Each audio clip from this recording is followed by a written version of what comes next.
Okay, welcome to the stock market video. I'm going to keep it relatively short because there's not a whole lot happening. We are really in the summer doldrums.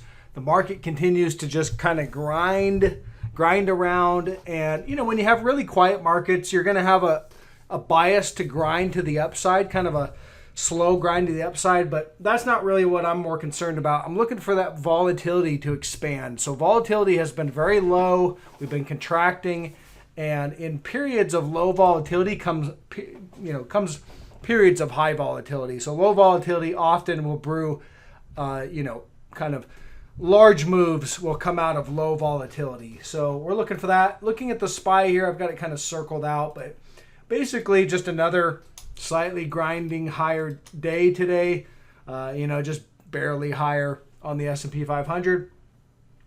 But over the last, really going back 6 weeks or so, we've moved from about here to there about 1.5% or so, almost, about 2%, just grinding higher with negative divergence that remains intact. So out of these kind of grinding moves higher come the big moves. So that's it. We're just looking for that. No change really on that one. Tech sector, triple Qs, same thing. I've got this trend line drawn. I'm trying to find the breaking point. Right now, what I can see is we do have a horizontal support level right about here.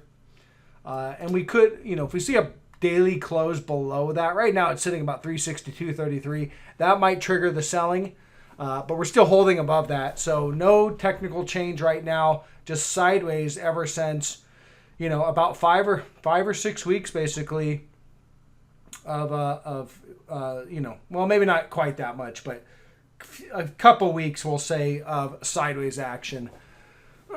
And no change there really on the triple Q. So negative divergence remains. It's just building, and we're just going sideways. So there's no upward momentum. It's just flat. We need to see a break one way or the other. And same with the small caps. Again, this one's just been flattened out. We've gone nowhere for, since February, basically. Just big sideways range. So small caps are not going up anymore. They're just going flat. SPY is grinding higher slightly, but on very low volume, low volatility, just a slow grind higher. And there's really no fear or complaint. It's pretty much complete. The market's complacent basically. So that's it. Looking at the large caps here, or at these FAANG stocks, Amazon. We're just in the middle of this range, but if you really go back and look at the bigger picture, Amazon's gone nowhere since July of 2020. And over a year of pretty much sideways action in this large mega cap stock. We did just have a bull trap or a false breakout, and we're back within the range. I would lean towards us heading down to the lower end of the range because of that bull trap, because of the negative divergence that's in place on the momentum indicators. And that's what I see. Google grinding along this support line just day in and day out, just really low volume, no volatility, just kind of grinding along there. This is your upward price channel. So obviously price is moving up in Google. We're just grinding along the support line, but we have negative divergence, which tells me that one swift move and we're likely going to wipe out all this price action over the last couple weeks. Will be probably wiped out in one day when we get a downward move. So that's what I'm looking for. And then let's see, Amazon or Apple. They bid Apple today, but in general, it's just going sideways. It's going nowhere. We're just kind of moving up, moving down, moving up. So the level to watch on Apple, I'm watching 144.48. We have negative divergence in place. So everything's there technically for that breakdown. But we just need to see it. And until then, we're just going to grind sideways. We need a catalyst. Microsoft, same thing. More of the same. Sideways. All right. So weeks of really no movement, no direction, just sideways. Okay, let's look at gold. Gold right now, the resistance I see is about that 1750. That was kind of your former support area right here. We broke down on Sunday, and they've rallied it right back up to that resistance.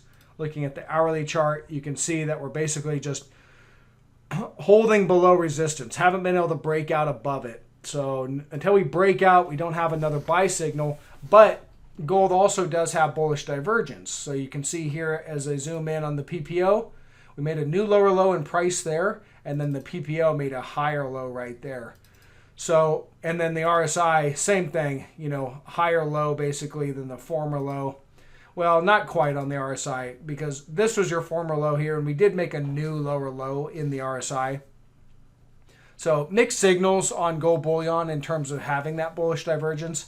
I'd like to see a breakout above that 1755. Otherwise, we're likely going to hold in this range for a little while. The miners, again, I'm seeing GDX. I see support right here. You see this downward trend line. We broke out above this downward price channel, and we're just backtesting that trend line. So there's a backtest there, and then you can see that it looks to me like we want to come down a little bit more and do a full backtest. Maybe we get it, maybe we don't. But I'd look for that. And then you also have some pretty good support right there at 3150. So a little bit more downside. We'll hit that major support. Maybe intraday we'll whip down and hit that trend line and then recover. That would be the area that, to me, that looks like the buy zone, as long as we hold the bullish divergence, which we do have in place right now. So you'll see we're making, let me kind of get rid of these lines here. We're making new lower lows in price, and I'll just circle that. Just give me a second. All right, lower low in price right here, but higher low in momentum. So there's a higher high, or higher low basically in your PPO, higher low there than your former area. So there was your former low in price, but you know, and then there it is. So you can see we're basically uptrending in momentum, while price continues to kind of drift lower. So bullish divergence is in the miners. And that tells me that we're just about finished, but we could have, you know, again, we could dip down below into this area. I'd view that as a buying zone. So watching for that.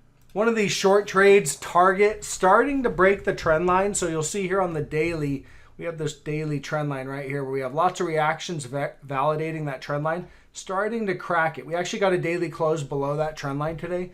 The only caveat that I'd like to mention on this is, one, we do have negative divergence that's really just been building for quite some time. So large negative divergence is in place.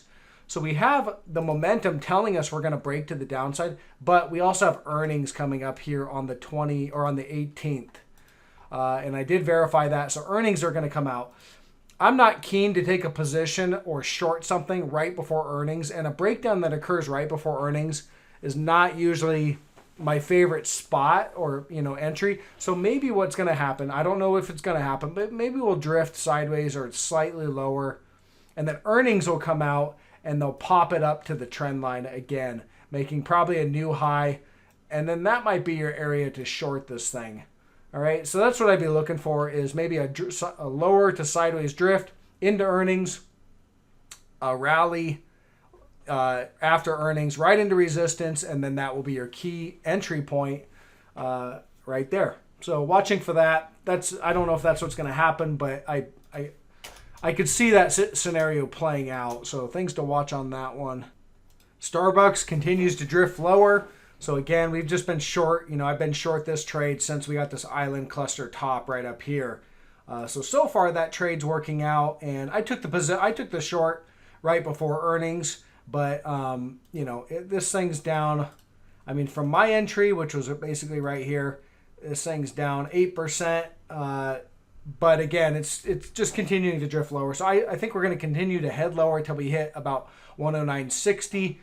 Look for a bounce along the way. You know, I think that's very likely. We get some sort of a bounce along the way. But 109.60 is your next level of support. We'll likely crack that and head down to some of these lower levels. My ultimate target would be down here at 93 down to 92, this zone of support. And that's a gap fill from back here in November. That would be the final target likely on this one. But, you know, each target as we go down, the probability gets a little less. So higher probability that we hit this one, a little bit less probability, and a little bit less probability. So that's why as you fall to levels of support, I think it makes sense to take some profit. And that's typically what I do, is I take profit as we start to hit levels of support. Okay, I've just been scanning through looking for various things to point out. I really can't find anything too different. So quick note, I will not be putting out a video tomorrow or this weekend. I'm heading out of town. So the next video I put out's on Monday. Everyone have a great weekend, and I will catch you later. Bye.